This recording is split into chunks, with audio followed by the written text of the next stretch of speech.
Welcome to another episode, vidcast of Integrity Matters by Turnitin.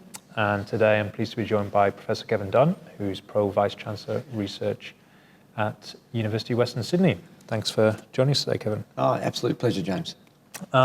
So to start with, could you just briefly talk about your role of PVC research and your priorities as part of that?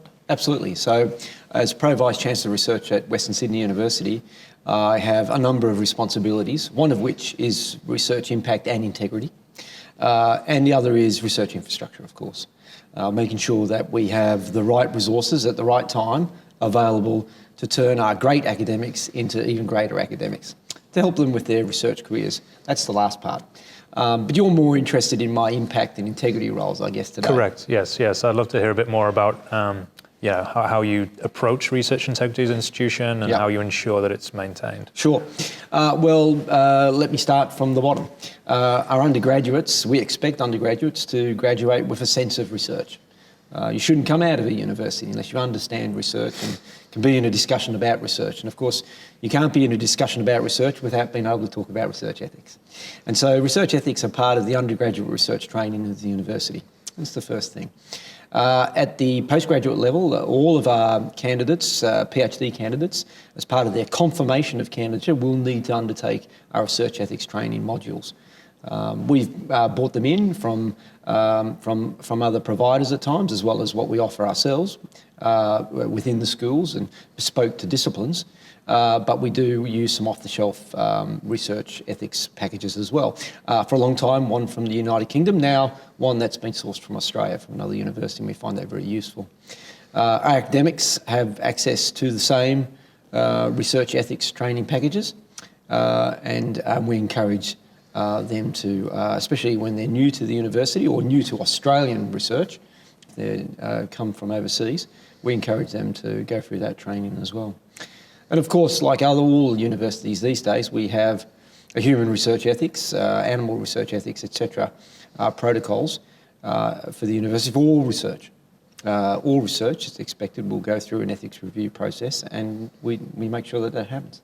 Okay, sounds like you have a pretty comprehensive overview then. It's interesting that you actually start with the undergraduates as well in terms of thinking about research. Well, that's right. And in fact, in some regards, we start even before that, before their research training.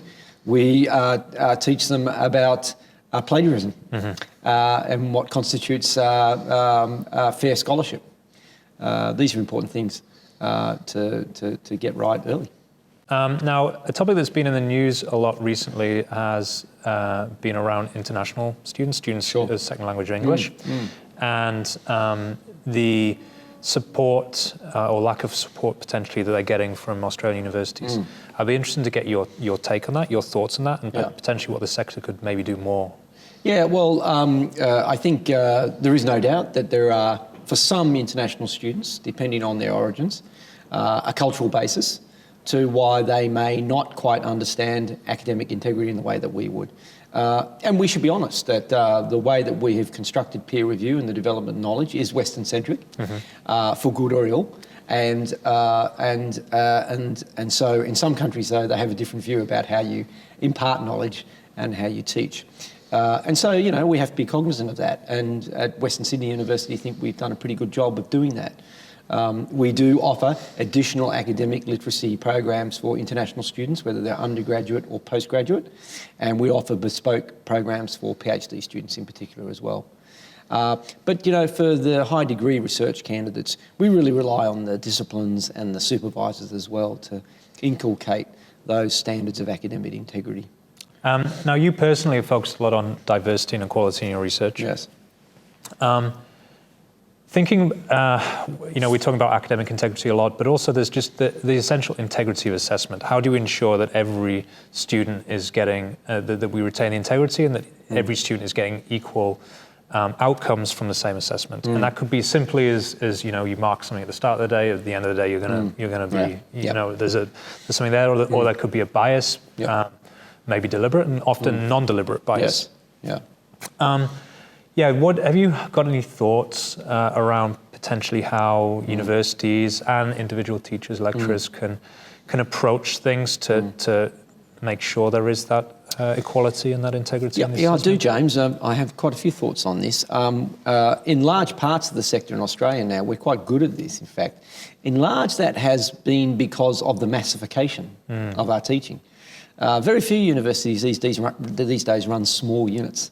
I'll give you an example. Western Sydney University, we're a large university. We're the second largest undergraduate cohort in the country after Monash. And what that has meant, for instance, when I was a dean for 8 years, is that we're teaching units that have 1,600 students enrolled, but anywhere between 800 and 1,600. An army of tutors, 20 tutors to teach 45 tute classes. So intercoder reliability, intermarker reliability is an issue. And some of the techniques that we developed, and now I think you see widespread across the sector, include things like cross-checking marking, sampling the marking of others, group marking sessions, where lead tutors can be there to check things, offer an opinion. Even you might not do group marking sessions for all of the assessment, but you might do it for the first day of it. And we find, the tutors find, that that's very, very beneficial for them. Checking the bottom and checking the top marks as a unit coordinator. These are techniques, I think, which are pretty common practice across the sector now, or they should be. Do you see any role for technology in helping? Well, we already do. Well, I mean, in terms of checking against plagiarism and that form of protecting academic integrity in that form is widespread in the sector, Turnitin, and even now reaching down into secondary schools, as you would know, in Australia. Mm-hmm. And I think that's a positive thing. It's a tool. It's not the be-all and end-all, and you do need a human, an expert human, to look at the results and interpret them. But no, the technology's been very beneficial. Great. Well, thanks for joining us today, and that concludes another episode of Integrity Matters.